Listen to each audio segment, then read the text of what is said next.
8 नवंबर का दिन अब भुलाए नहीं भूलता, नोटबंदी भुलाए नहीं भूलती, क्योंकि किसी ने कहा था इससे आतंकवाद खत्म होगा, भ्रष्टाचार मिटेगा। याद है किसी ने यह भी कहा था कि 50 दिनों में अगर चीजें ठीक ना हुई तो मुझे बीच चौराहे पर जिंदा जला देना, याद है ना। लेकिन फिर राष्ट्रवाद के नाम पर, अपने ही देश के सुरक्षा बलों की शहादत के नाम पर किसी ने फिर वोट बटोर लिए। लेकिन आज केवल पेट्रोल, डीजल और रोजमर्रा के जीवन से जुड़े चीजों के दाम में ही आग नहीं लगी हुई है, सांप्रदायिक कलेश बढ़ा है। राजधानी दिल्ली में सांप्रदायिक दंगे हुए इस बीच, जिसमें 50 से भी ज्यादा लोग मारे गए। माइनॉरिटीज के खिलाफ हिंसा का नंगा नाच हुआ। त्रिपुरा उसकी ताजा मिसाल है। यही नहीं बल्कि बहुसंख्यकवाद की गर्म हवा में समाज झुलस रहा है। अब तो आपको तो बस 8 नवंबर 2016 की याद दिलानी थी, उस काली रात की, जब भारत में सब कुछ बदल गया, जिसका खामियाजा पूरे देश ने भुगता और भुगत रहा है। मगर आज का मुद्दा कुछ और है। आज आपको फिर उत्तर प्रदेश लिए चलता हूं, योगी जी के रामराज की झलकी दिखाता हूं। मगर ठहरिए, आज यूपी का रास्ता दिल्ली होकर जाएगा, देश की सर्वोच्च अदालत सुप्रीम कोर्ट के रास्ते होता हुआ जाएगा। लखीमपुर में किसानों की हत्या के इन्वेस्टिगेशन मामले में सुप्रीम कोर्ट ने आज उत्तर प्रदेश सरकार के खिलाफ खुली नाराजगी जताते हुए अपने अंदाज में यह कह दिया, आपसे ना हो पाएगा। दरअसल सुप्रीम कोर्ट की टिप्पणी 5 साल की योगी सरकार पर भी एक तीखी टिप्पणी है। योगी सरकार के कामकाज की, उसके तौर तरीकों की रिपोर्ट कार्ड है। रिपोर्ट कार्ड इसलिए भी क्योंकि मुख्यमंत्री योगी इन दिनों विधानसभा चुनाव की अपनी तैयारियों में जगह जगह अपनी ढपली कुछ इस कदर पीट रहे मानो नासा का स्पेस एजेंसी, जो अमेरिकी स्पेस एजेंसी, उसका कोई फेक चित्र दिखाकर आपको यह बताए कि बीते 5 सालों में पूरे भूलोक में अगर सबसे सुंदर जगह कोई बनकर उभरी है, जहां किसान खुशहाल है, आम आदमी सुरक्षित महसूस कर रहा है, नदियों में दूध बह रहा है, तो वो भारत का उत्तर प्रदेश है। लेकिन सुप्रीम कोर्ट ने आज योगी सरकार को एक तरह से आईना दिखा दिया। हत्याकांड के 5 हफ्तों बाद भी, लखीमपुर हत्याकांड के 5 हफ्तों बाद भी योगी सरकार इस केस में कोई खास प्रोग्रेस नहीं कर पाई। और सुप्रीम कोर्ट के सामने जब उसने इस केस की तफ्तीश की स्टेटस रिपोर्ट रखी, तो कोर्ट को यह कहना पड़ा कि इसमें तो कुछ भी नया नहीं है, हम जो उम्मीद कर रहे थे वैसा कुछ भी नहीं है। एक जघन्य और चर्चित हत्याकांड में, जिसमें देश के केंद्रीय गृह राज्य मंत्री का बेटा मुख्य आरोपी है, इसके अगर आप वानगी माने इस केस को, तो आपको पता चल जाएगा कि आम आदमी के हितों की बात करने वाली योगी सरकार दरअसल अपनों को, रसूखदार लोगों को बचाने के लिए क्या क्या हथकंडे अपनाती है, जिसकी ओर देश के सर्वोच्च न्यायालय ने भी आज इशारा किया।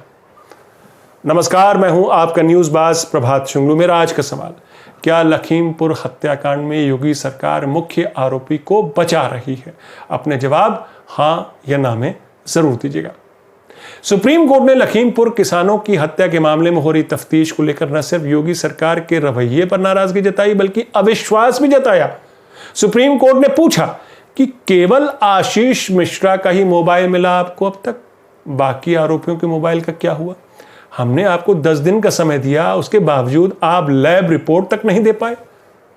अविश्वास का आलम यह था कि सुप्रीम कोर्ट ने कहा कि आपकी देखरेख में तफ्तीश ढंग से नहीं हो पा रही है, इसलिए हम हाईकोर्ट के एक पूर्व जज की देखरेख में यह तफ्तीश करवाएंगे। चार्जशीट फाइल होने तक अब तफ्तीश हाईकोर्ट के पूर्व जज की देखरेख में होगी, और वो जज भी यूपी से नहीं होंगे बल्कि दूसरे हाईकोर्ट के रिटायर्ड जज होंगे। इसके साथ ही कोर्ट ने 2 जजों के नाम भी सुझाए, जो कि दोनों पंजाब और हरियाणा हाईकोर्ट से। सुप्रीम कोर्ट के इस निर्देश का साफ मतलब है कि सुप्रीम कोर्ट को लगता है कि कहीं ना कहीं दोषी को बचाने की कोशिश हो रही है, और कोर्ट ने इस ओर इशारा भी किया बातों बातों में। दरअसल इस मामले में 2 एफआईआर दर्ज हुई हैं, एक वो जिसमें मुख्य आरोपी आशीष मिश्रा है, और दूसरी एफआईआर इस हत्याकांड के बाद जो हिंसा भड़की, जिसमें 3 अन्य लोग मारे गए और एक पत्रकार भी मारा गया। अभी कुछ रिपोर्ट्स ये भी हैं कि पत्रकार भी उस गाड़ी के नीचे आया था। खैर, लेकिन सुप्रीम कोर्ट ने कहा कि बजाय इसके कि आप इन दोनों एफआईआर पर अलग अलग तफ्तीश करें, आप दोनों की तफ्तीश को आपस में मिक्स कर रहे हैं, जो कि गलत है।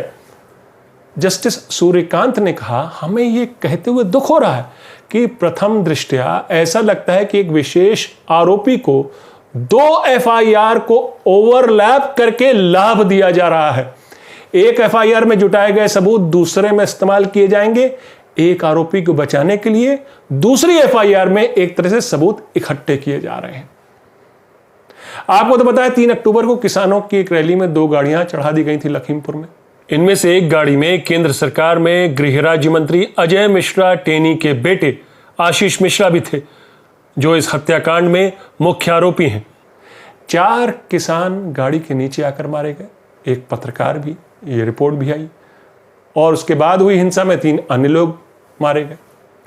कोर्ट को यूपी सरकार के वकील ने बताया कि कुछ गवाह आगे आए हैं जो बयान दर्ज किए गए हैं जो मुख्य आरोपी के पक्ष में लगते हैं। इस पर कोर्ट ने कहा यह अलग बात है, और यह अलग बात है कि आप कुछ लोगों की पहचान करने का प्रयास करें और फिर बयान दर्ज करें। यानी समझ रहे हैं ना आप, कोर्ट को कैसे गुमराह करने की कोशिश हो रही थी। यह बताने की कोशिश हो रही थी कि ज्यादातर गवाह दरअसल आशीष मिश्रा के पक्ष में गवाही दे रहे हैं, मगर कोर्ट का मानना था कि बाकायदा ऐसे गवाहों को चिन्हित करके उनकी खास तरीके की गवाही ली जा रही है। कोर्ट का इशारा इस ओर था।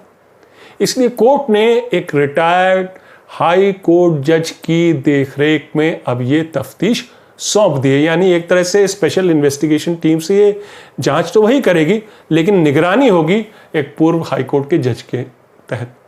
यानी एसआईटी की तफ्तीश अब सुप्रीम कोर्ट द्वारा बैठाए गए पूर्व हाई कोर्ट जज की नजर की देखरेख में होगी, जब तक इस मामले में चार्जशीट दर्ज नहीं हो जाती। हमें आपकी तफ्तीश पर भरोसा नहीं। हम नहीं चाहते कि आपने जो जुडिशियल कमीशन बैठाई है वो आगे अपना काम करे, ये बोल रहा है कोर्ट।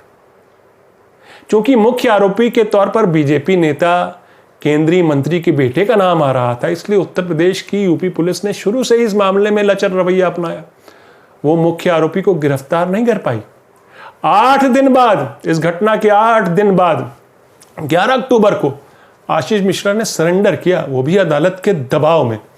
सोचिए, देश का सुप्रीम कोर्ट बीजेपी शासित राज्य को, उसके मुख्यमंत्री को, उसके प्रशासन को खुलकर कह रहा है कि हत्याकांड की जांच में ढिलाई बरती जा रही है, और यही सरकार कोर्ट में रोना रोती है कि इस मामले को बाहर राजनीतिक तूल दिया जा रहा है। वो सरकार जिस पर रेप के एक आरोपी, एक पूर्व पार्टी विधायक को बचाने के आरोप लगे, जिस पर एक रेप पीड़िता की लाश को बिना उसके घर वालों की इजाजत के रातों रात जला देने के आरोप लगे, उसकी अंत्येष्टि करने के आरोप लगे, जिस पर बीजेपी के ही मंत्री के बेटे की करतूतों पर पर्दा डालने के आरोप लग रहे, लचर तफ्तीश करने के आरोप लग रहे हैं, वो सरकार देश के सर्वोच्च न्यायालय के सामने खड़ी होकर कह रही कि इस मामले को राजनीतिक रंग दिया जा रहा है। वोट के लिए भावनाएं भड़काना, झूठ का सच बताना, सच का झूठ करने के लिए राजनीतिक पार्टियों का कोई तोड़ नहीं। योगी सरकार इस हुनर में अन्य पार्टियों से मीलों आगे है। मेरा आज का सवाल दोहराता हूं, क्या लखीमपुर हत्याकांड में योगी सरकार, यूपी सरकार मुख्य आरोपी को बचा रही है? अपने जवाब हाँ या ना में जरूर दीजिएगा। तो ये थी आज की न्यूज़बाजी। फिर मिलेंगे एक नई न्यूज़बाजी के साथ। तब तक के लिए नमस्कार।